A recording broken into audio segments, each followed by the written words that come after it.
À ce moment de l'aube, la plage était déserte.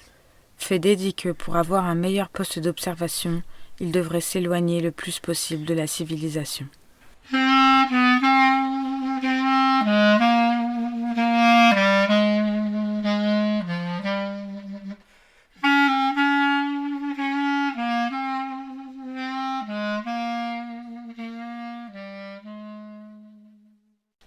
La revue Rue Saint-Ambroise et l'association Rue du Conservatoire vous proposent Laïka de Paulina Flores, traduit de l'espagnol, Chili, par Bertrand Laurence. Lectrice Alix Rimer, musique Charlie Nelson.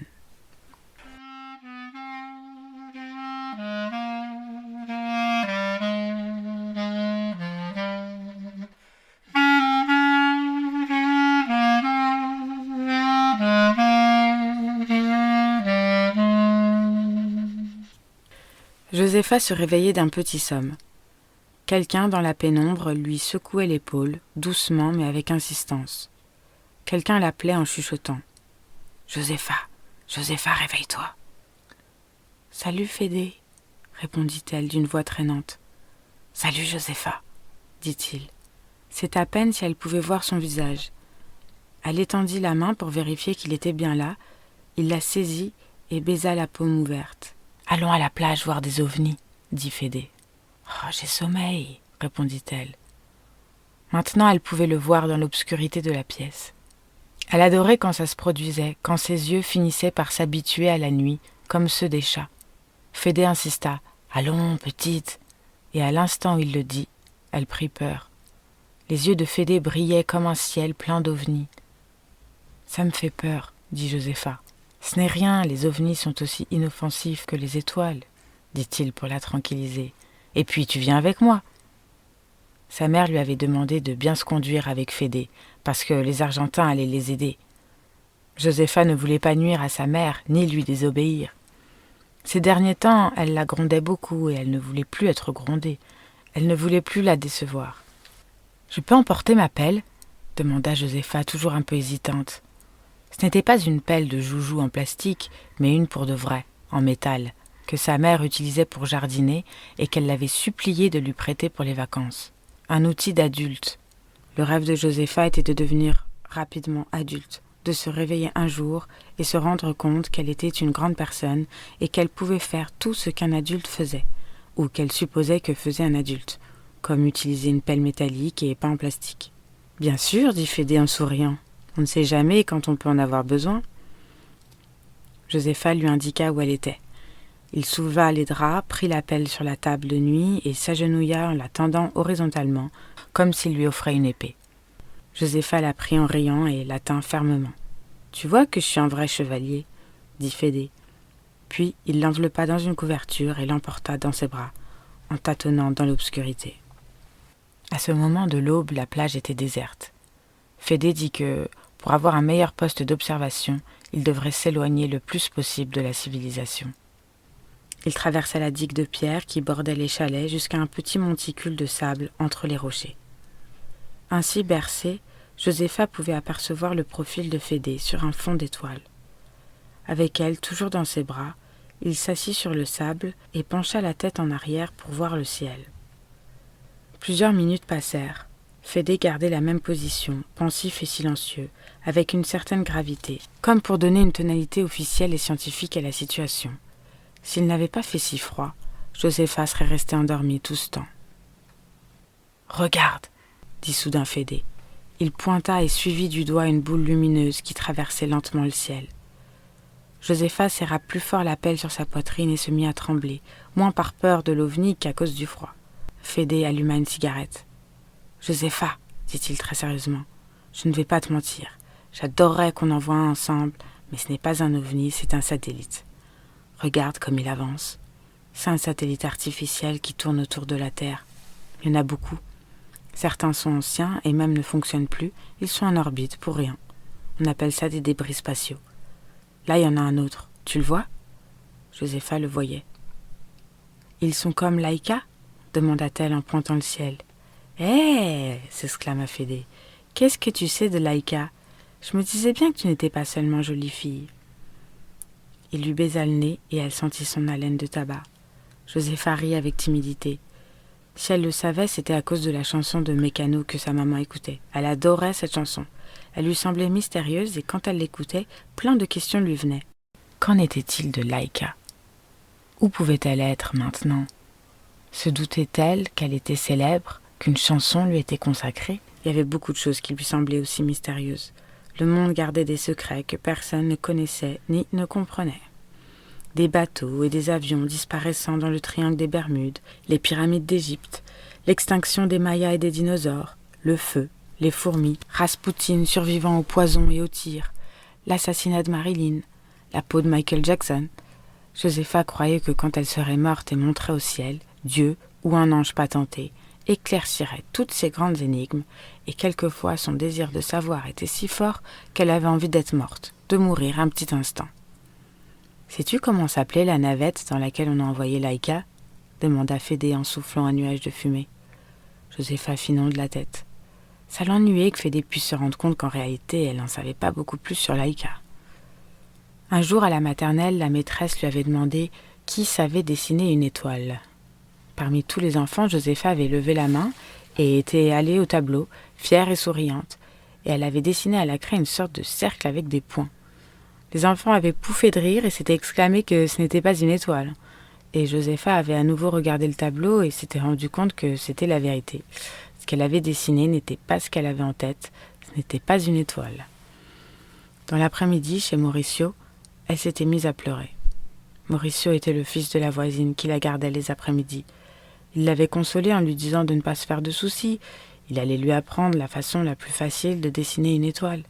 Il fallait d'abord dessiner un V inversé, puis tracer une ligne ascendante vers la gauche, une autre ligne horizontale vers la droite, et pour finir, une descendante jusqu'au point initial du V.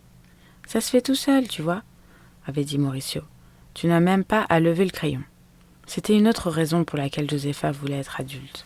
Si elle apprenait à dessiner des étoiles et toutes les autres choses que savent faire les adultes, plus personne ne se moquerait jamais d'elle. Spoutnik 2. Une navette soviétique, dit Fédé, ravi de ses propres paroles. Laïka était une bâtarde, une chienne des rues. Son vrai nom était Koudriavka, et elle a été choisie devant 2 autres chiens entraînés par les Russes. Elle fut le premier être vivant à voyager dans l'espace, et après 7 heures, le premier à mourir en orbite. Josépha n'aima pas apprendre que Laïka était morte. Vraiment, c'était très bête de sa part d'imaginer qu'il était encore en vie, tournoyant dans l'espace, mais c'était comme ça qu'elle l'imaginait. Comme dans la chanson, regardant par la fenêtre de la fusée la boule de couleur qu'était la Terre. Ils l'ont gravée à côté de Lénine, sur le monument des conquérants de l'espace. À la base du monument, il y a un poème. Un vers dit « Nous avons forgé les ailes du ciel ». En russe, bien sûr, hein, pas en espagnol. Je préfère les Russes aux Yankees, pas toi.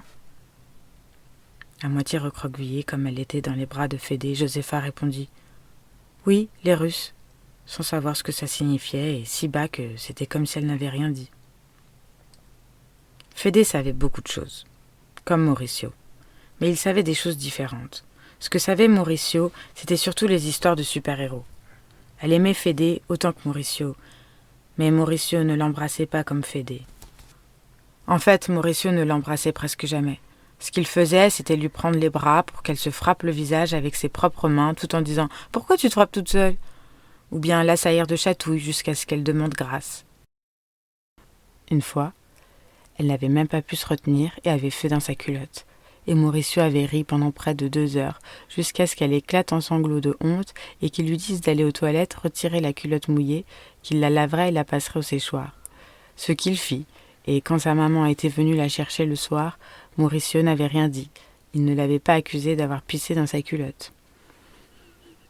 J'aimerais faire des études d'astronomie. Cette année, je finis le lycée, mais ça ne se passe pas très bien pour moi. Et astronomie, c'est des études très difficiles. J'aurais pas le niveau. Confessa Fédé un peu triste. Ouais, on dirait qu'on ne va pas voir d'ovnis aujourd'hui.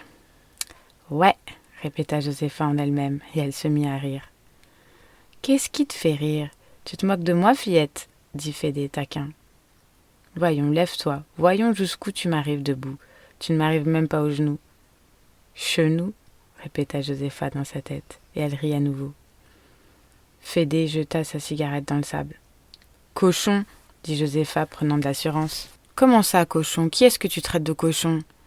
Il la fit rouler de ses bras dans le sable, lui enleva la pelle qu'il planta dans le sable derrière lui, puis il saisit Josépha par les aisselles et la mit debout face à lui.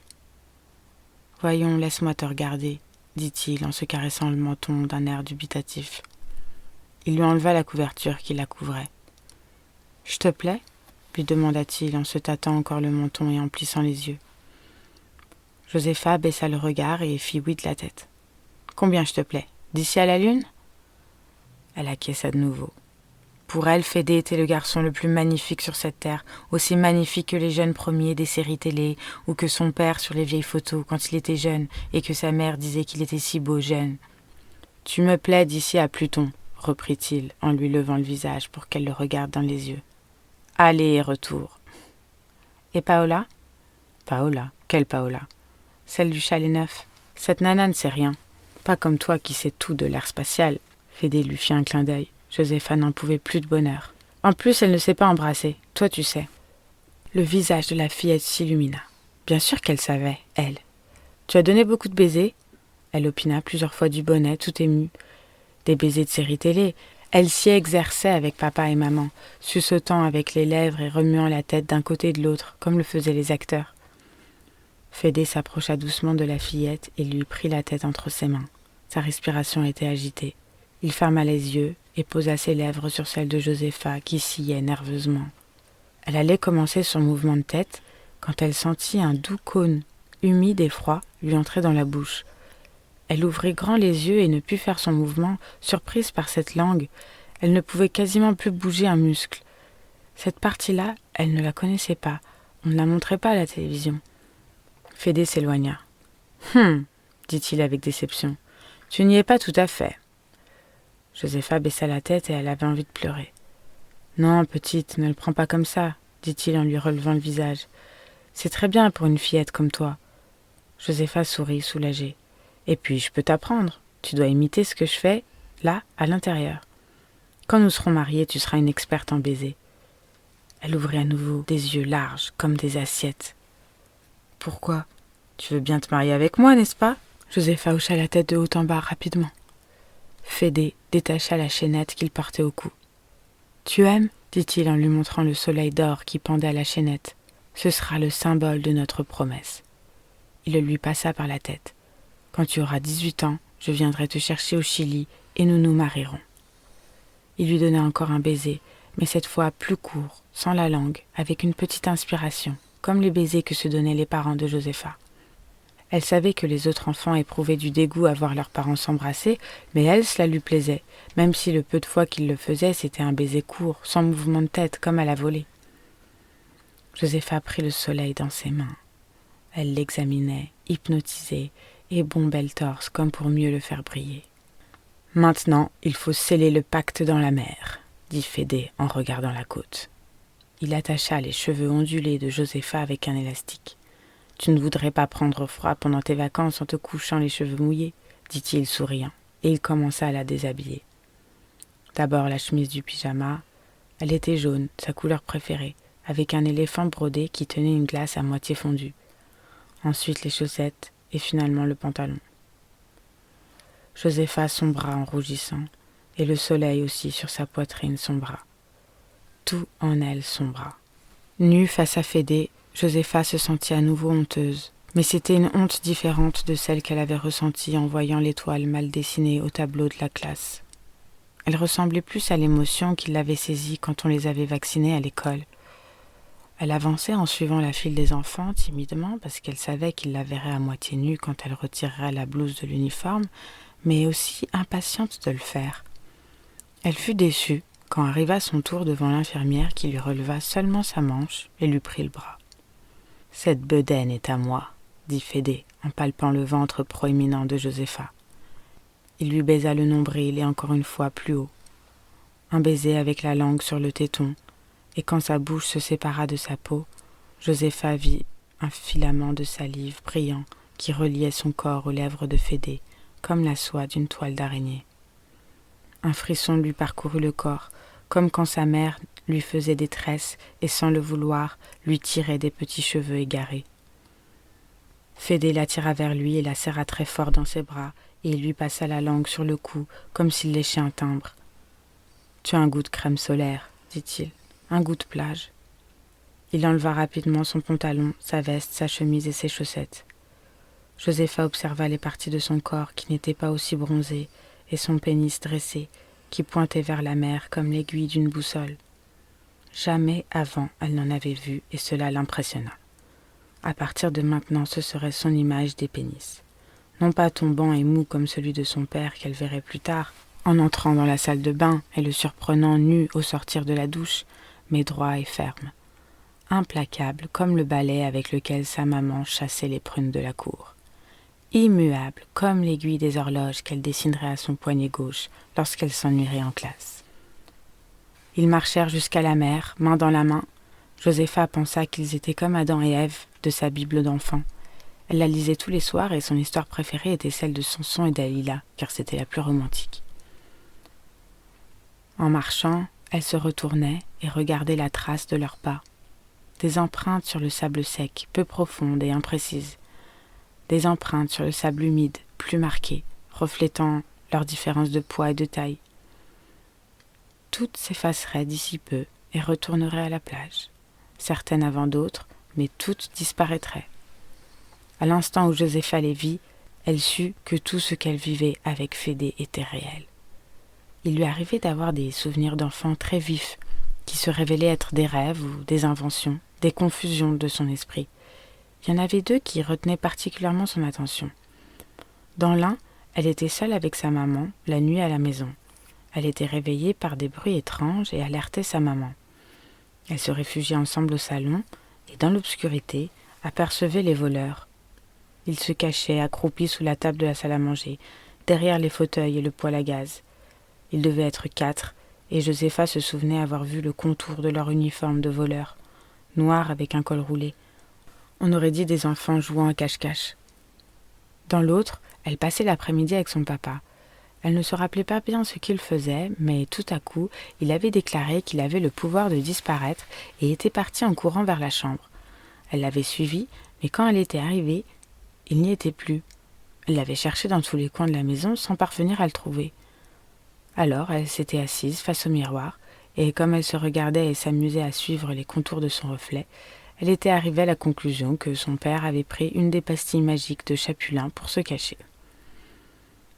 Les images de ses souvenirs étaient bien claires dans son esprit, et même plus que d'autres de faits réels. Elles avaient perdu de leur authenticité au fur et à mesure qu'elle avait grandi, ne devenant plus vraisemblables ou possibles, jusqu'à devoir disparaître de sa mémoire. Mais là-bas, il y avait les traces. 2 paires pour 2 personnes. Les unes seraient effacées par le vent, les autres par la mer. Elles ne seraient pas éternelles, elles passeraient à l'oubli, comme tout, et c'est cela qui les rendait réelles. Ils entrèrent dans l'eau jusqu'à ce qu'elle couvrît la poitrine de Fédé, et ils se laissèrent bercer par la mer, tranquilles. Il l'étreignait par le dos et en tétant son cou comme les mollusques les rochers qui les entouraient. « Je suis amoureux, répétait-il.